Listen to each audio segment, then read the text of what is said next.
Comment mettre en œuvre la performance collective au sein de notre organisation? C'est la question que nous a posée Philips et le challenge que nous avons relevé en leur compagnie. Notre réponse, allez puiser dans vos succès.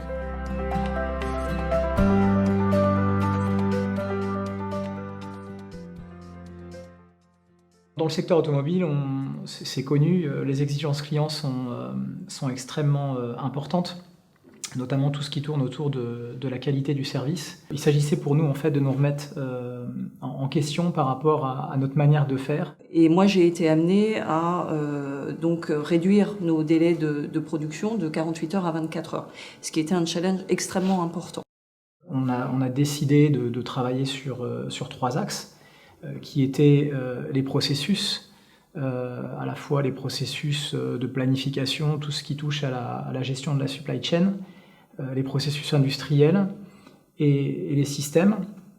Et plus important encore, travailler évidemment sur l'organisation qui permet de faire vivre ces nouveaux processus de manière pérenne.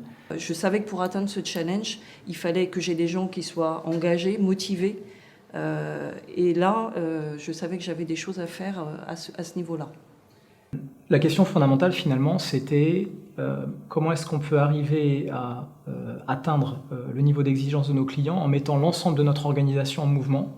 On parle d'une centaine de personnes pour notre unité, et que la résolution de ce problème ne soit pas qu'une problématique de management, mais que cela devienne en fait la problématique de l'ensemble de l'organisation et finalement un enjeu motivant pour l'ensemble de notre personnel. On s'attendait tout simplement à avoir un diagnostic des dysfonctionnements de notre organisation et des propositions d'actions à mettre en œuvre pour passer d'un stade où la performance n'était pas acceptable au stade de la performance que l'on désirait. Au contraire, la démarche AI que nous avons proposée offre une toute nouvelle perspective. En effet, l'habitude est de considérer une organisation dans un changement comme un nombre de problèmes à résoudre, comme dans un mécanisme compliqué.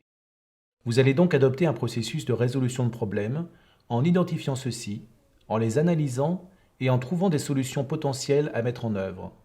Si maintenant, comme nous, vous considérez une organisation dans un changement comme une source de potentiel à explorer, à l'image de cet ADN complexe, l'approche plus adéquate est l'AI, avec laquelle vous allez identifier l'état idéal recherché, explorer les succès, les forces et leurs sources, et imaginer et construire l'organisation à son meilleur. La question majeure de la première approche est « quel est le problème ?», alors que celle de l'AI est « qu'est-ce qui fonctionne et pourquoi ?». Les résultats recherchés avec la première démarche sont un retour à la norme. Ceux recherchés avec l'AI sont de viser une vraie percée. Elle invite les personnes de l'entreprise à explorer, découvrir et approfondir ensemble par le questionnement leurs forces et leurs réussites. Et ceci afin de bâtir sur ces découvertes un nouveau chemin pour réaliser le changement que l'entreprise veut voir se concrétiser. Chez Philips, en l'occurrence, une amélioration notable, rapide et pérenne de la performance logistique. Les personnes qui n'étaient pas de mon département ont entendu parler de ce qu'on faisait. Et on posait beaucoup de questions parce que ça sortait vraiment des sentiers battus. On était sur quelque chose qui n'a jamais été fait jusqu'ici.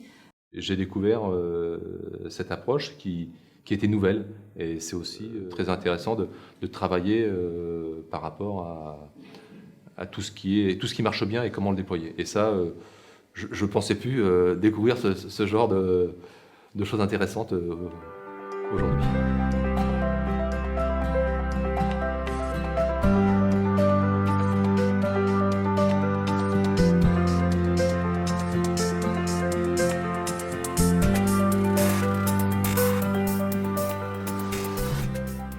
Ce qui m'a frappé dans cette approche, j'ai vraiment vu des gens se révéler au cours de cette opération, des gens qui étaient plutôt discrets, plutôt réservés, et j'ai vu des gens vraiment aller vers l'avant, proposer des choses, se mettre en marche.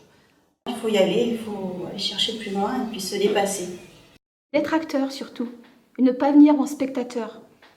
Acteur et rapporter des solutions et jouer le jeu. Jouer le jeu pour que ça marche.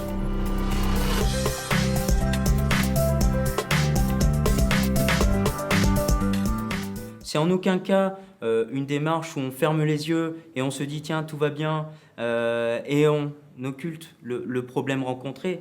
J'ai d'ailleurs une personne de mon organisation, un opérateur, qui nous a récemment dit enfin on a été capable de parler des vrais problèmes.